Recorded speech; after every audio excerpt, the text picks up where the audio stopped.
الأنبياء بدر الدجى سلف الضحى خير الورى صاحب قاب قوسين أو أدنى أحمد المجتبى محمد المصطفى وعلى آله وأصحابه الذين أولوا الدرجات العلى الذين هم كالنجوم في السماء الابتداء والاقتداء أما بعد فأعوذ بالله من الشيطان الرجيم بسم الله الرحمن الرحيم يا أيها الذين آمنوا استعينوا بالصبر والصلاة إن الله مع الصابرين ولا تقولوا لمن يقتل في سبيل الله أموات بل أحياء ولكن لا تشعرون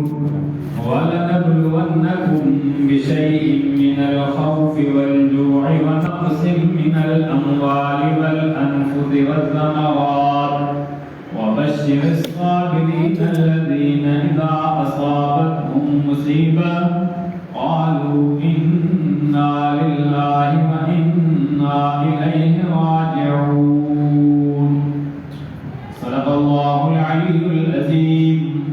وصدق رسوله النبي الأمي الصادق الأمين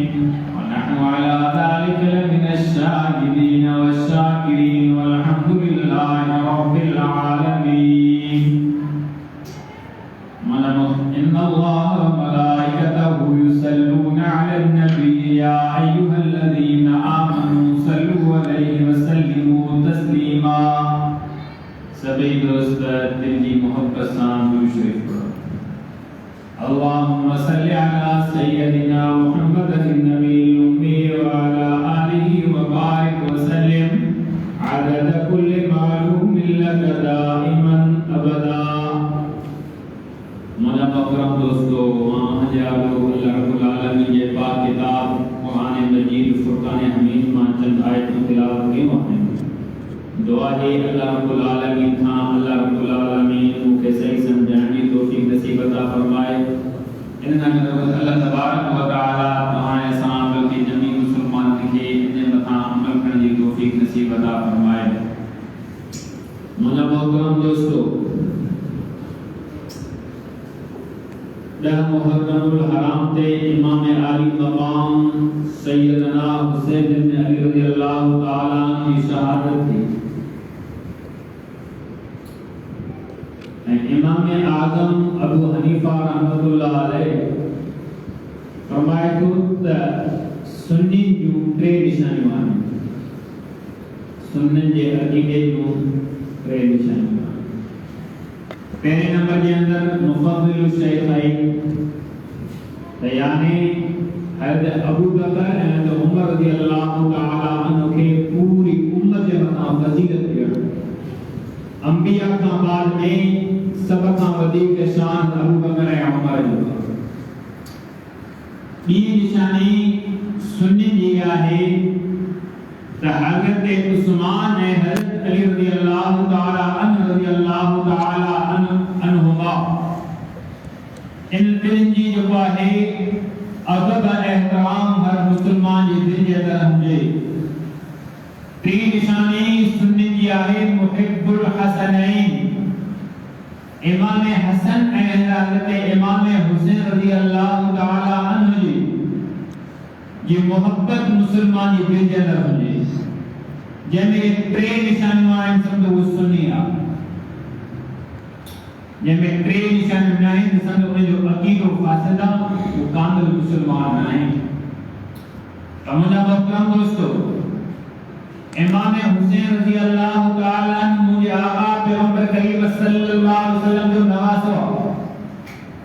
मुझे आका पैगंबर करीम सल्लल्लाहु अलैहि वसल्लम की चाची हज़रत उम्मे फज़ल ख्वाब ॾिठो ऐं मुझे आका पैगंबर करीम सल्लल्लाहु अलैहि वसल्लम जी खिदमत में आई साईं महाराज ख्वाब ॾिठो आहे खतरनाक ख्वाब ॾिठो आहे मुझे फरमाए से ना निकल हजरत अम्मा फातिमा तुल ज़हरा जे जिस्म मां गोश्त जो टुकड़ो अवानी झोल जे अंदर आयो मुझे आका पैगंबर करीम सल्लल्लाहु अलैहि वसल्लम फरमायो तो मुझे चाहिए तो सही हमने ख्वाब ॾिठो अम्मा फातिमा तुल ज़हरा के अल्लाह तबारक व तआला पुट जी नेमत सां माला माल फरमाइंदो कुछ वक्त खां बाद में अम्मा फातिमा तुल ज़हरा के जॾहिं ॿार ॼमिया मुझे आका फरमायो ऐ उन्हें बदल जे को तू ख्वाब ॾिठो उन ख्वाब जो ताबीर है मुझे न्याय के शहादत ॾेई पिया अमना मोहतरम दोस्तों हाने इमाम हुसैन रज़ी अल्लाह तआला अन्हु के मुझे आका पैगंबर करीम सल्लल्लाहु अलैहि वसल्लम कन्नन में आजान चई ऐ इमाम हुसैन रज़ी अल्लाह तआला अन्हु जी पेरी पेरी खौरात हुजूर साईं पांजो लुआब ओ हजरत जो इमाम हुसैन रज़ी अल्लाह तआला अन्हु के विदो मुझे आका जो लुआब हो तो ऐसा मुसलमान कलमे वाला हूं हुजूर साईं कुनी के अंदर पेंजो लुआब जे था त वो कोई मिट्टी थी वने थी अब मुझे आका इन लुआब के हजरत अबू बकर रज़ी अल्लाह तआला जे कदमन में ज़हर जे तो मुझे आका लुआब बड़ा ज़हर खत्म थे तो पियो मुझे आका हजरत अली साईं जो अखियूं उठी पवन थियूं मुझे आका लुआब बड़ा था हजरत अली साईं जो अखियूं सेब वाल थी पियो उहे लुआब हुजूर अकरम सल्लल्लाहु अलैहि वसल्लम इमाम हुसैन के विजन था पिया तमाम मोहतरम दोस्तों तमा दिसो अल्लाह तबारक व तआला इमाम हुसैन की निस्बत केड़ी आला रखी हुजूर अकरम सल्लल्लाहु अलैहि वसल्लम खातमुल अंबिया यानी पूर्ण नबियन जा सरदार आखिरी पैगंबर ऐ खुलफा में हजरत अली रज़ी अल्लाह तआला खातमुल खुलफा यानी खिलाफत जो दरवाजो हजरत अली साईं के खत्म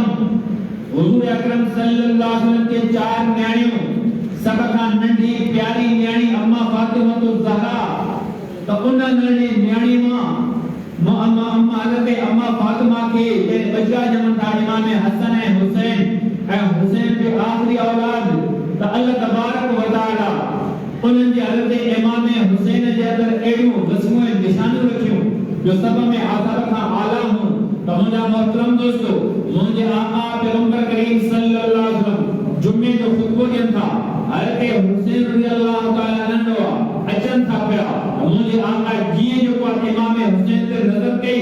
मुझे आका खुतबे के छड़े करे उन कचरे के खणी करे हंजे जंदे आयो वो पान फरमायो इन्नमा अमवालुकुम व औलादुकुम फितना अल्लाह ने माल है औलाद का आजमाइश रखिया तो मुझे मोहतरम दोस्तों मुझे आका जी मोहब्बत इमाम हुसैन सा एडी वडी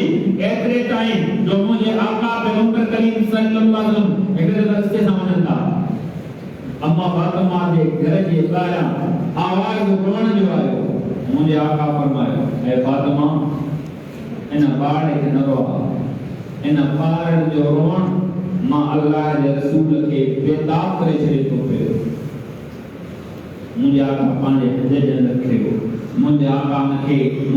पंहिंजे कुल मुबारकन खयो मुझे आका पैगंबर करीम सल्लल्लाहु अलैहि वसल्लम जा मुझे लबन के चूसियो वो मुझे आका फरमायो रेहान मिनल जन्नत इन मुझे जन्नत जी खुशबू अचे थी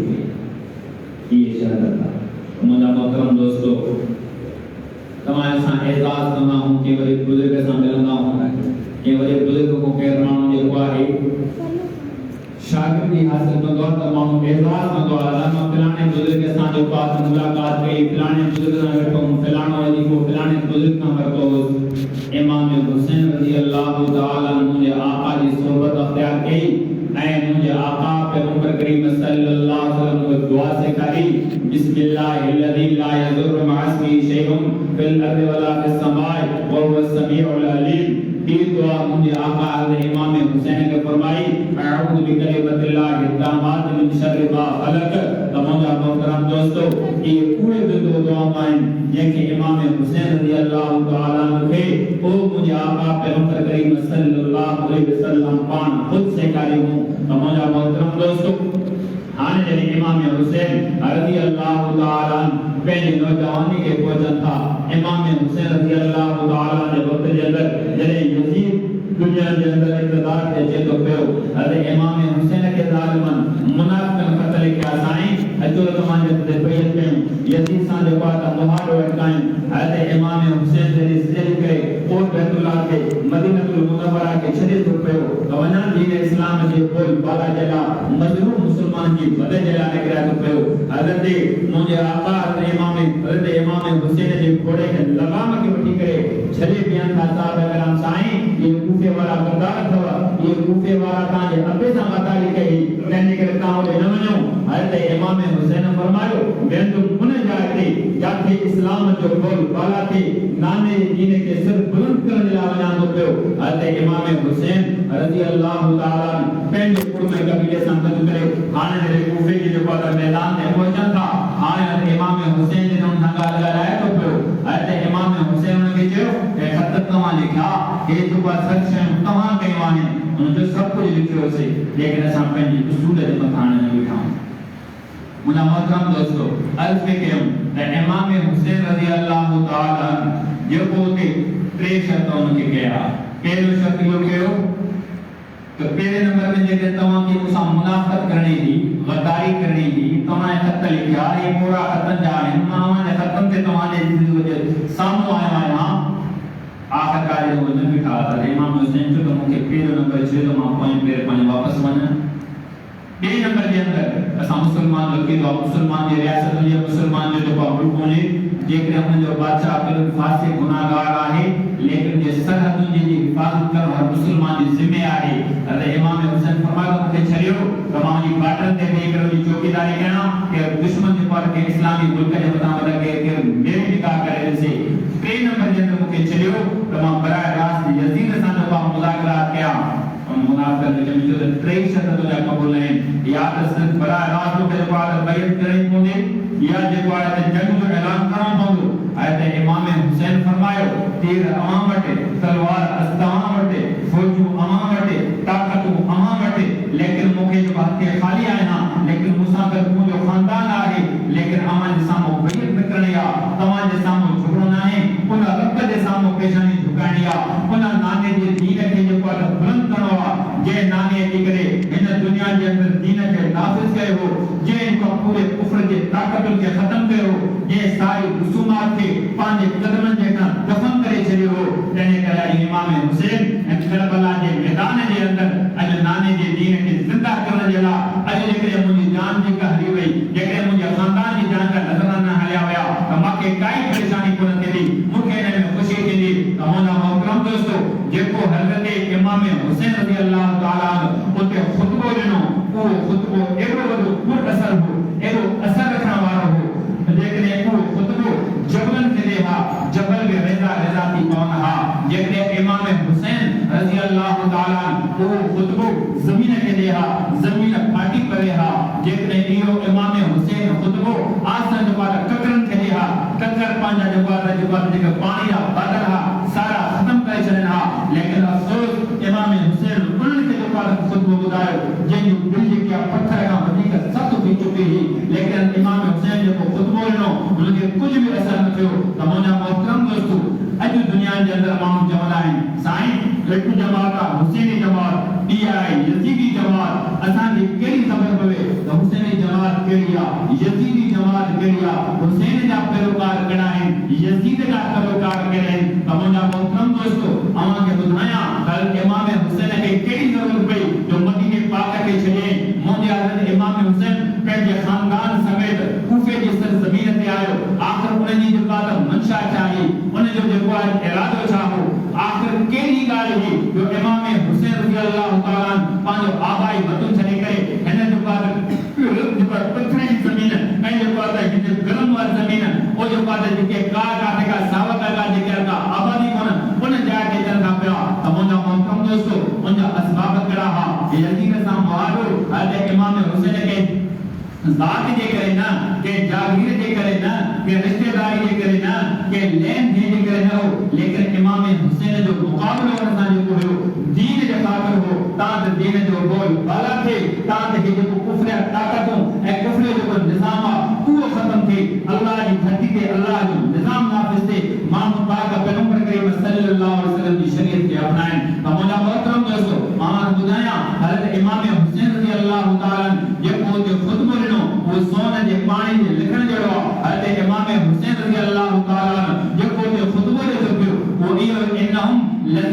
الشيطان وترك الرحمن وأظهر الفساد واستعتر الخير وعدل الحدود وحلوا حراما وحرموا حلالا فأنا حق غيره. तो मुझे मोहतरम दोस्तों हज़रत इमाम हुसैन रज़ी अल्लाह ताला करबला जे रेज़ार ज़मीन ते जेको खुतबो ॾिनो, जेको यजीद जे लश्करनि खे, यजीद जे फौजनि खे, यजीद जे सिपाहियुनि खे पैगाम ॾिनो पियो, उहो इहो ॾिनो पियो। तंहिंजे करे इमाम हुसैन जेको करबला जे रेज़ार ज़मीन ते पंहिंजे ख़ानदान समेत आयो आहे, उन करे मूंखे पंहिंजी ज़ात जी ॻाल्हि कोन्हे, मूंखे पंहिंजी अना जी ॻाल्हि कोन्हे, मूंखे पंहिंजी जागीर जी ॻाल्हि कोन्हे, मूंखे रिश्तेदारी जी ॻाल्हि कोन्हे, मूंखे तव्हांजा चंद टुकड़ नथा खपनि। फरमाए इन्नहुम लज़िमहुम शैतान, तव्हां माण्हुनि हिन वक़्तु शैतान जी इत्तिबा फर्मा बरदारी कई आहे। व तरकुर रहमान, ऐं रहमान जी जेको आहे फर्मा बरदारी खे छॾे ॾिनो आहे, अल्लाह जे अहकामनि खे छॾे ॾिनो आहे, शैतान खे ख़ुशि कयो था, शैतानी अमलनि खे जेको आहे तव्हां जेको आहे ज़िंदा कयो था पिया।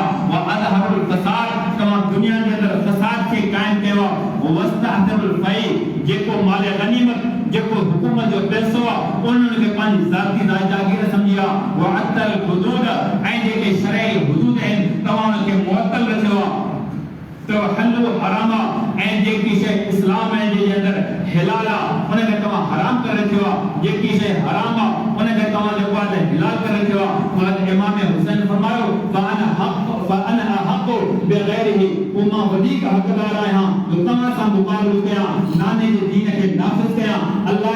जे रसूल जी ॻाल्हि कयां। पोइ चाहे मूंखे जान जो नज़रानो ॾियणो पियो, वतन जो नज़रानो ॾियणो पियो, हर शइ खे क़ुर्बान कंदुमि, लेकिन आवां सां कंप्रोमाइज़ न कंदुसि। मुंहिंजा मोहतरम दोस्तो, अॼु तव्हां असां सोचूं, अॼु तो असां गौर फ़िक्र कयूं त इन ख़ुतबे जे अंदरि तव्हां असां यज़ीदी आहियूं या जेको हुसैनी किरदार जे अंदरि आहियूं। त मुंहिंजा मोहतरम दोस्तो, पहिरें नंबर जे अंदरि हज़रत इमाम हुसैन छा फरमायो, इन्नहुम लज़िमहुम शैतान, तव्हां सारा शैतान जी पैरोकार में बीठा आहियो। इन करे मां इमाम हुसैन अॼु करबला जे मैदान ते पहुतो आहियां। व तरकुर रहमान, तव्हां रहमान जे तरीक़नि खे छॾे ॾिनो, तव्हां रहमान जे हुक्मनि खे छॾे ॾिनो, तव्हां जे अहकामनि खे छॾे ॾिनो, तव्हां शरीयत जे कानूननि खे छॾे ॾिनो। इन जे करे मां अॼु इमाम हुसैन अॼु करबला जे मैदान ते बीठो आहियां। व अज़हरुल फसाद, तव्हां दुनिया जे अंदरि फसाद खे क़ाइमु कयो। अॼु ॾिसो दुनिया जे अंदरि अॼु माण्हू जेको आहे पुराणे ॼणनि खे जेको आहे त पंहिंजे जेको आहे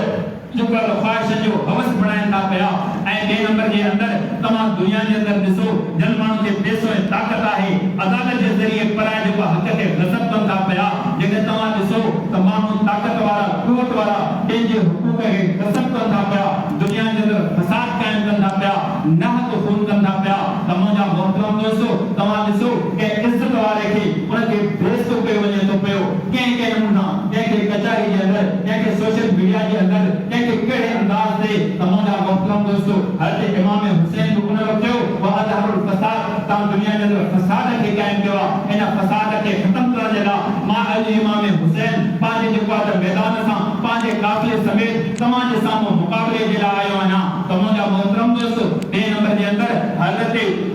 इमाम हुसैन फरमायो व अतल हुदूद, तव्हां हुदूद खे जेको आहे टोड़े छॾियो आहे, तव्हां उनखे मुअत्तल करे छॾियो आहे। त यानी जेको शराबी आहे, इस्लामी शरीयत उनखे चए थी पई, जेको इस्लामी रियासत जे अंदरि शराब पींदो उनखे 80 कोड़ा लॻंदा, जेको ज़िना कंदो उनखे संसार कयो वेंदो, जेको चोरी कंदो उनजो हथ कटियो वेंदो। तव्हां जेको ॿियनि खे सबक़ अचे, तव्हां असां मुस्लमान आहियूं, तव्हां असां कलमो भरियो आहे, तव्हां असां मुल्क जे अंदरि आहियूं जंहिंजो बिल्कुलु पाकिस्तान का मतिलबु क्या ला इलाहा इल्लल्लाह। हाणे तव्हां असां इन जे जेको आहे हुदूद ते नज़र कयूं, जॾहिं तो असांखे होश आयो त छा इहे हुदूद पाकिस्तान जे अंदरि नाफ़िज़ थिया या न थिया। लेकिन मुस्लमानों, अॼु कानून जेको आहे ग़रीब जे लाइ आहे त इहे हदूं जेके आहिनि इनखे मुअत्तल कयो वियो। इन करे हज़रत इमाम हुसैन फरमायो इन हदनि खे क़ाइमु करण जे लाइ अॼु मां तव्हां सां मुहादरो अटकायां थो पियो। त मुंहिंजा मोहतरम दोस्तो, ॿिए नंबर में हज़रत इमाम हुसैन फरमायो वस्तहदिरुल फै, यानी जेके अरबाब इक़्तिदार, जेके ऐवाननि जे अंदरि वेठा आहिनि, छा जेके हुक्मरान वेठा आहिनि, जेके असेंबलियुनि जे अंदरि वेठा आहिनि, जेके उनखे फंड मिलनि था, उहो पंहिंजी ज़ाती जागीर सम्झनि था पिया, अवाम जो पैसो न सम्झनि था पिया। हज़रत इमाम हुसैन फरमायो इन जे करे अवां सां मुक़ाबिलो कयां थो पियो। ॿिए नंबर जे अंदरि हज़रत इमाम हुसैन फरमायो हल्लु हरामा, जेकी शइ हिलाल आहे उनखे तव्हां हराम करे छॾी आहे। त मुंहिंजा मोहतरम दोस्तो, तव्हां दुनिया जे अंदरि ॾिसो हिलाल आहे, जेकी अल्लाह ने शइ हराम कई आहे उहा ने हिलाल करे छॾी। यानी ॾिसो बेबाकी सां अॼु व्याज इस्लाम जे अंदरि कुरान मुक़द्दस के अंदर कूड़े पे लानत कया, जिना वाले जेड़ा जो पर वईद आया, शराब जेड़ा वईद आया। अल्लाह से कुरान पाक में फरमायो जेको ब्याज खाए तो फादनु बि हरबि मिन अल्लाह व रसूलिही, फरमायो अल्लाह दे रसूल सां जंग करे तो पियो। ऐं टे नंबर में आका फरमायो ब्याज एडो गुनाह अथव ब्याज वठंदड़, ब्याज ॾींदड़, ब्याज जी कचहरी में वेहंदड़, ब्याज जो कम लिखंदड़, ब्याज जो शायद थींदड़। मुझे आका फरमायो 70 दफ़ा पंहिंजी मां सां ज़िना करणु। मुंहिंजा मोहतरम दोस्तो, हाणे में ब्याज जो नालो मटाए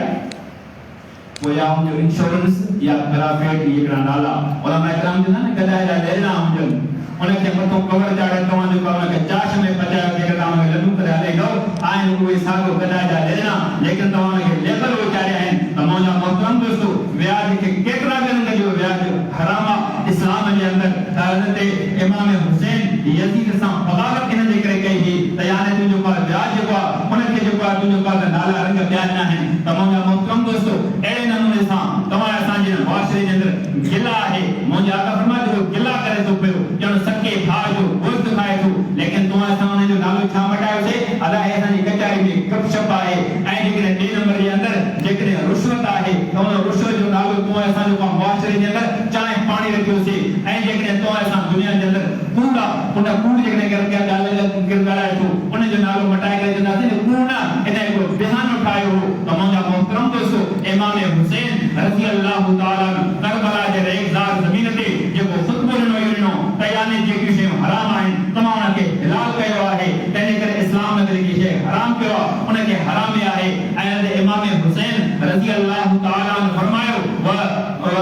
हरिमु हलाला, याने जेकी शइ हिलाल आहे तव्हां उनखे हराम कयो आहे, जेकी शइ हराम आहे उनखे तव्हां हिलाल कयो आहे। त याने न्याणे खे हक़ ॾियणु इस्लाम में शरीयत ॿुधाए थी पई, लेकिन तो असां न्याणे जे हक़ खे ग़सब कयोसीं, याने इन हिलाल शइ खे हराम कयोसीं। भेण खे हक़ ॾियणु इस्लाम जे अंदरि हक़ आहे, तो असां उनजे ते धाड़ो वियोसीं। त मुंहिंजा मोहतरम दोस्तो, तव्हां परे न वञो, सिंध जी ॻाल्हि, हिन मुहर्रम हराम जे महीने जी ॻाल्हि, तो असांजे सिंध जी ॻाल्हि, जेकॾहिं न्याणी पीउ खां जेको आहे पैसो घुरे थी पई, हक़ घुरे थी पई, त उहो अबो पंहिंजे न्याणे खे ज़िंदा दफ़न जी कोशिशि करे थो पियो। त मुंहिंजा मोहतरम दोस्तो, तव्हां असांजे मुहर्रम हराम जे महीने जे अंदरि ॾिसो त याने शराब एॾो, ज़िना एॾी ऐं व्याज एॾो, तव्हां परे न वञो। इन मुहर्रम हराम जे महीने जे अंदरि ठठे शहर जे अंदरि कब्रिस्तान मां न्याणे खे कढी करे हिकिड़े रेप ऐं ज़िना करे थो पियो। त मुस्लमानो, अॼु ॾिसो त मुस्लमान जा कत कहिड़ा थिया आहिनि, आया यज़ीदी वारा किरदार आहिनि या जेको आहे हुसैनी वारो किरदार आहे। त मुंहिंजा मोहतरम दोस्तो, हज़रत इमाम हुसैन रज़ी अल्लाह ताला करबला जे रेज़ार ज़मीन ते जेको यज़ीद खे ख़ुतबो ॾिनो उहो इहो ई ॾिनो हो त जेको त मुस्लमानो, तव्हांजी इज़त बचाइण जे लाइ मां इमाम हुसैन पंहिंजे काफ़िले समेत, पंहिंजे ख़ानदान समेत अॼु जेको आहे त मुहादो यज़ीद सां अटकायां थो पियो। त मुंहिंजा मोहतरम दोस्तो, हाणे जेके तीरनि तलवारनि जी बरसात आहे, हज़रत इमाम हुसैन पंहिंजी भेण हज़रत ज़ैनब ते निहारे थो पियो, ऐं मुंहिंजी भेण जॾहिं तीरनि तलवारनि जूं बरसातियूं अचनि पोइ तूं छा कंदे? हज़रत ज़ैनब फरमाए थी पई, मुंहिंजा अदा, जॾहिं तोखे जेको खून आहे, जॾहिं तुंहिंजे मथां तीरनि जी बरसात आई, तलवारनि जी बरसात आई, कफ़न जेको आहे हिन ज़ालिमनि जी यलगार आई, त पोइ मां तुंहिंजे खून खे, तुंहिंजे जेको आहे जिस्म जे टुकड़नि खे गलु कंदुमि। त हज़रत इमाम हुसैन रज़ी अल्लाह ताला फरमायो, तोड़ चादर कोन्हे, तोड़ जेको आहे को कोट कोन्हे, तोड़ अहिड़ो चमड़ो कोन्हे जो मुंहिंजो खून मुंहिंजे जेको आहे हिन जिस्म जे टुकड़नि खे गलु करे। त हज़रत अम्मा ज़ैनब सां फरमाए थी पई, मुंहिंजा अदा ॿियो कुझु न आहे, हिन मथे ते जेकी इज़त वारी चादर आहे इहा लाहे करे तुंहिंजे जेको आहे इन टुकड़नि खे गलु कंदुमि। हज़रत इमाम हुसैन रज़ी अल्लाह ताला फरमाए थो, मुंहिंजी भेण, तोखे पंहिंजी इज़त जो कसम, तोखे पंहिंजे जलाल जो कसम, तूं अली साईं जी न्याणी, मां अली साईं जो पुटु, अम्मा फातिमा ज़हरा जा जेको आहे तूं असां थञ पीती आहे, मुंहिंजी अम्मा जो मक़ाम उहो आहे, मुंहिंजी अम्मा जो शान उहो आहे जो मुंहिंजे आका फरमायो क़यामत जो ॾिहाड़ो थींदो, माशर जो मैदान थींदो, रब ऐलान फरमाए थो, या माशरल अंबिया वल औलिया, क़यामत जे ॾींहुं रब ऐलान कंदो, ऐ नबियो, हज़रत आदम खां वठी हज़रत ईसा ताईं जेके बि पीर फ़क़ीर हुअनि त ख़ुद में पंहिंजी नज़रां हेठि कयो, मोहम्मद मुस्तफ़ा जी न्याणी फातिमा ज़हरा जन्नत वञी रही आहे। ऐं फातिमा ऐं अम्मा ज़ैनब ऐं मुंहिंजी भेण पंहिंजी चादर मथे वारी लाहे करे मुंहिंजे जिस्म खे न खणजा, मुंहिंजे तूं सिर्फ़ु ॾिसंजा, मुंहिंजे जेको आहे जिस्म जा टुकड़ा केरु जेको पखी खाई वञनि, क़यामत जे ॾिहाड़े माशर जे मैदान में मां शहीद थी करे, लावारिस थी करे उथां। तंहिंजे करे दुनिया खे पैगाम ॾियां थो पियो त मां का बि ज़ालिम मां दीन जी सिर्फ बुलंदे जे लाइ पंहिंजे जान जा नज़राना पेश कया। त मुंहिंजा मोहतरम दोस्तो, हज़रत इमाम हुसैन रज़ी अल्लाह तआला पंहिंजे ख़ानदान खे ॿुधाए थो पियो, ऐं मुंहिंजी भेण, ऐं मुंहिंजूं ॼाणियूं, ऐं मुंहिंजा पुट, अॼु मां हिन रेगज़ार ज़मीन जे अंदरि उहो ई किरदार अदा कंदुमि जेको मुंहिंजे नाने कयो हो। ताइफ़ जे मैदान में जॾहिं पत्थरनि जी बरसात आई, मुंहिंजे आका मुंहिंजे नाने क़ुरान जी तिलावत कई हुई। मुंहिंजे आका खे अम्मा खदीजतुल कुबरा मलम पटी कई त क़ुरान जी तिलावत कई। हज़रत अबू बकर सिद्दीक़ बैतुल्लाह जे गेट ते क़ुरान जी तिलावत कई हुई, ऐं हज़रत फारूक आज़म मुसल्ले ते शहादत जे रुकन में क़ुरान पढ़ियो हो। हज़रत उस्मान दुश्मन जे नदे जे अंदरि क़ुरान पढ़ियो हो। मुंहिंजे अबे हज़रत अली कूफे जी जामे मस्जिद जे अंदरि जॾहिं दुश्मन साम्हूं थिया, क़ुरान जो विर्द कयो हो। इन करे इमाम हुसैन इन तीरनि ऐं तलवारनि जी बरसात में न मातम कंदो, न बेसब्री कंदो, लेकिन इन नरगे जे अंदरि अल्लाह जे क़ुरान ऐं नमाज़ खे क़ाइम कंदो। त मुंहिंजा मोहतरम दोस्त, तारीख़ वधाए थी अज़म माण्हू में हुजे, ईमान माण्हू में हुजे, दुनिया जी का बि ताक़त इंसान सां मुक़ाबिलो नथी करे। जेकॾहिं परते न वञो, अफ़गानिस्तान जी सरज़मीन ते नज़र कयो, मूंखे अॼु बि उहे लफ़्ज़ जो 20 साल अॻु में यादि आहिनि जो अख़बार में जेको बयान आयो हो मुल्ला उमर जो, मां हुंजा या न हुंजा दुनिया जे अंदरि, ऐं दुनिया वारो मां तारीख़ खे जेको ज़िंदा कयो वञा थो पियो। इंशाअल्लाह अमेरिका ऐं तालिबान जे साम्हूं पंहिंजा क़दम ज़रूरु जेको आहे घोड़ा खोड़ींदो। ऐं मूंखे उहे लफ़्ज़ बि यादि आहिनि, सोशल मीडिया जा नौजवान वेठा हो त डॉक्टर अल्लामा शहीद अल्लामा डॉक्टर ख़ालिद महमूद नवरल्लाह मरकज़ आख़िरी रात ख़ुतबे जे अंदरि तकरीर जे अंदरि वाइज़ कयो हो, रूस जे गुरूर जो ख़ात्मो बि मुलन कयो हो त इंशाअल्लाह अमेरिका जो गुरूर बि जेको आहे मुला कंदा। कलकत्ता हेठो गुआंटानामो जेल जे अंदरि इन तालिबान जे अखियुनि खे बंदि कयो वियो, कननि खे जेको आहे बंदि कयो वियो, उनजे कपिड़ा जेको आहे लाथा विया, उनखे ज़ंजीर हणी करे कैद में आंदो वियो। लेकिन अॼु उन तालिबान जेके हथ ख़ाली हा, उनखे ताक़त ऐं क़ुवत हुई, लेकिन रब जी ताक़त खे ख़त्म करे उन तालिबान खे इज़त ॾेई करे दुनिया ते पैगाम ॾिनो। ऐं अल्लाह तबारक व तआला इन महीने मुहर्रम खे चूंडे करे उन तालिबान उहो जेको आहे क़ाइम कयो जंहिं मुंहिंजे आका पैगंबर करीम सल्लल्लाहु अलैहि वसल्लम मक्के पाक में आयो, फातिहाना अंदाज़ में आयो। मुंहिंजे आका जॾहिं मक्के जेको आहे बैतुल्लाह जे हुदूद जे अंदरि आयो, हुजूर साईं बैतुल्लाह ऐं लहण जो उतार कयो, उन वक़्ति जेको आहे काची के जेको आहे पंहिंजे शुक्राने जा सजदा कया, लही करे सजदा कया। पोइ पाण फरमायो जंहिं मुंहिंजे सहाबा खे जी चलायो हो, जंहिं मुंहिंजे सहाबा खे शहीद कयो, ला तसरीब अलैकुम अल-यौम, मां कंहिंखे ई मरणो नथो ॾियां। अॼु मां वञी करे असर माफ़ी जो ऐलान कयां थो। तालिबान में जॾहिं अफ़गानिस्तान जी सरज़मीन ते लथा त पंहिंजे काबुल जी सरज़मीन ते आया, उन वक़्तु पंहिंजी पेशानी रब ॾाढो झुकायूं, सुभान रब्बियल आला, रब तुंहिंजी ज़ात आला आहे, जेकी ताक़त ऐं क़ुवत अमेरिका आहे। अॼु उन्हनि जे ऐवाननि जे अंदरि जेको आहे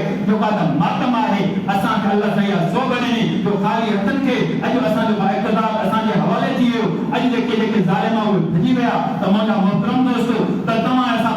ॾिसो हुसैनी किरदार जेको उहो आहे, अज़म माण्हुनि खे हुजे, तवक्कल या हुजे। अमेरिका खे बि इहो बयानु ॾियणो पियो, पैसो ख़र्च कयमि, मिसाइल ख़र्च कयमि, हर शइ ख़र्च कयमि, लेकिन जज़्बो उन अफ़गानिस्तान जे फ़ौज खे न ॾेई सघियुमि। त मुंहिंजा मोहतरम दोस्तो, ईमान जे लाइ पैसो शर्त न आहे। हज़रत जेको आहे त आसिया जॾहिं फ़िरौन जी कैद जे अंदरि हुई, जॾहिं उनखे नथा आणाई वियूं, हज़रत जेको आहे त आसिया खे फ़िरौन जो ख़बरदार हज़रत मूसा ते ईमान आंदो थी, जंहिं मूसा खे पंहिंजो घर कोन्हे, जंहिंखे का मिल्कियत कोन्हे, तो उन ते ईमान आंदो आहे। बीबी आसिया चयो, ऐं ज़ालिम, तोखे महल आहिनि, तोखे फ़ौज आहे, तोखे ताक़त आहे, मूंखे ईमान जी ताक़त आहे। अल्लाह तबारक व तआला हिन अखियुनि सां मूंखे जन्नत जा माल ॾेखारे थो। मुंहिंजा मोहतरम दोस्त, तारीख़ तो असांखे वधाए थी पई,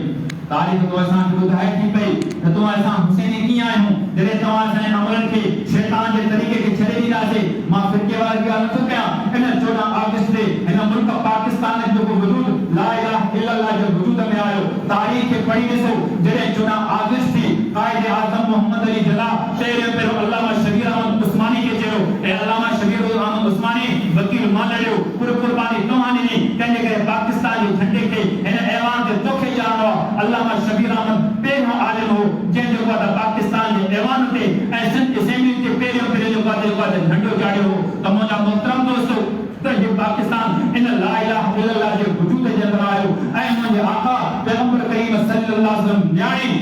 मुस्लमान था, पर काफ़िर न्याणी जंग में अचे थी। हुजूर अकरम सल्लल्लाहु अलैहि वसल्लम जे साम्हूं औरत मथे उगाड़िया, रसूलुल्लाह पानी चादर खणी करे फरमायो, हिन जी चादर खे ढकियो, हिन जे मथे खे ढकियो। हुजूर साईं के साहब साईं हे काफ़िर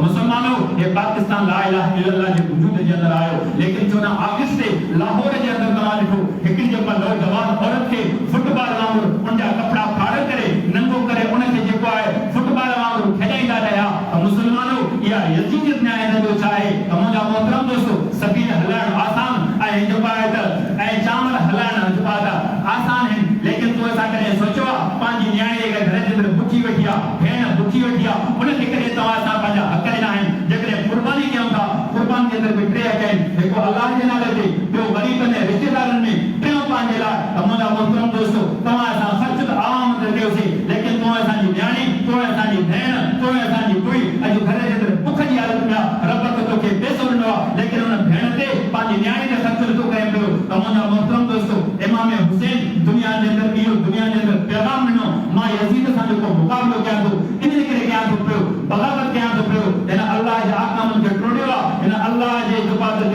अल्लाह जे अहकामनि खे दुनिया जे अंदर नाफ़िज़ करणो आहे त मुंहिंजा मोहतरम दोस्तों हाणे जॾहिं तीर ऐं तलवारनि जी बरसात आहे त हज़रत इमाम हुसैन रज़ी अल्लाह ताला अन्हु खे हाणे उहे ज़ालिम चवनि था पिया त हज़रत इमाम हुसैन पराया जेका जनाज़ा कया पराया लाशा कया हाणे पंहिंजो पुटो अली अकबर जो जनाज़ो खणे थो ॾिसूं था हिन जा सदमा कहिड़ा आहिनि हिन जा जज़्बात कहिड़ा आहिनि हज़रत इमाम हुसैन मुर्तद करे अॻिते करे पंहिंजे बचे खे जेकॾहिं झंझ में विहाए थो पियो पोइ चए थो पियो तोखे मुबारक आहे तूं त जन्नत जे मामलनि में पहुची वई आहीं पोइ हज़रत इमाम हुसैन टे बदुआऊं ॾिए थो पियो न ज़ालिमनि खे ऐं ज़ालिमो तव्हां मूंखे रोज़े रसूलुल्लाह खां परे कयो हो तव्हां जेके मुंहिंजा दुश्मन आहियो मुंहिंजे ख़ानदान जा दुश्मन आहियो तव्हां क़यामत ताईं तव्हांखे रोज़ो नसीब न थींदो इमाम हुसैन फरमायो अल्लाह तबारक व तआला मुंहिंजे सीने जे अंदर हिन क़ुरान खे रखियो आहे मुंहिंजो तालिबो मस्जिद जे अंदर आहे जेको मुंहिंजो दुश्मन आहे अल्लाह चयो मुंहिंजे सीने जे अंदर क़ुरान जी दौलत ॾींदो उहो मस्जिद जे अंदर न ईंदो टे नंबर में हज़रत इमाम हुसैन फरमायो टे नंबर में उनखे जमात जेके नसीब न थींदी अॼु अल्हम्दुलिल्लाह जेके बि जमातूं सुन्नी आहिनि उनजो नालो आहे सुन्नत वल जमात मुसलमानों जेके फुटको दिया इस्लाम शरीयत के अंदर रब जी ज़ात जो कसम तां को वधी असां कुटियो हा इन कुरान जे अलहमदे को वठी बर्दाश्त ताईं जो काल कयो कुरान छा तो चवे कुरान जे या अय्युहल्लज़ीना आमनु इस्तईनु बिस्सब्रि वस्सलाह इन अल्लाह मा साबिरीन ऐ ईमान वालो तव्हां के तकलीफ अचे तव्हां के मुशक्कत अचे तव्हां के आज़माइश अचे जेको नमाज पढ़जो तो सब्र कयो ऐ इमाम हुसैन खुदा की कसम मस्जिद के अंदर नमाज पढ़ना आसान बैतुल्लाह के अंदर नमाज पढ़ना आसान मस्जिद नबी के अंदर नमाज पढ़ो जितना जन्नत के बाप के अंदर का नमाज पढ़ी है नमाज तमाम आसान मुसलमानों करबला के रेखदार ज़मीन के अंदर तलवार के अंदर हज़रत इमाम हुसैन तीर ने तलवार की बरसात के अंदर तो अल्लाह अकबर यजीद तो वालो नहीं यजीद की फौज वाली नहीं सुपर पावर तरफ की ज़ात है लेकिन कहते हो ना अली बाबा नबी नाना शराफत हो तो ऐसी हो चले खंजर करे सजदा इबादत हो तो ऐसी हो तो ऐसा के खंजर पड़ जो तो ऐसा के ये जो मक्खी पड़ी गया कोई जो मच्छर पड़ी गया तो जो बात नमाज तवज्जो हो गया तो ऐसा के पाड़े लेकिन नमाज पढ़ो तो धमाको थी गया नमाज रोड रखलाऊं लेकिन तीर ने तलवार की बरसात में इमाम हुसैन पढ़ने नमाज के कायम किया तो मुझे मोहतरम दोस्तों अर्ज में कियो मुसलमानों सुजाग थियो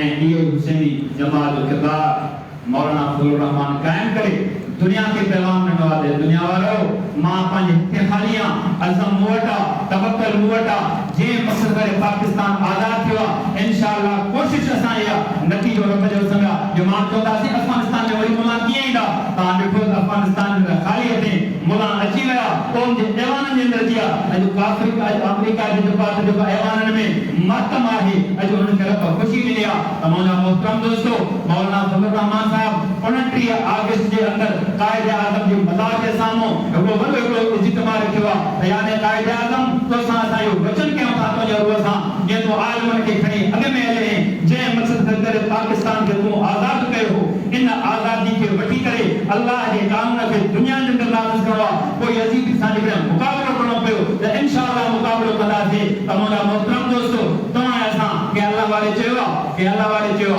ये कुरान पाक का इज्जत वालो अजमत वालो इन जो शान सब का मथे आ तमाम मोहतरम दोस्तों इन कुरान के तो खणंदा से चुमी इंदा से सीने से लगाइंदा से हाने अल्लाह न करे जितने कुरान पाक किरी पवे तो पयो त हाने इन कुरान के जो है इन कंबी इन कुरान के वफा कंबी इन के कुरान खणी करे चुमी निमियो सीने ते कंबो हाय इन हथ ते कंबी लानत इन हथ तमाम मोहतरम दोस्तों, हाय हाय हुसैन तेना, हुसैन वह है, हुसैन कल भी जिंदा हो, अभी भी हुसैन जिंदा है। ऐ लानत जो तो यजीद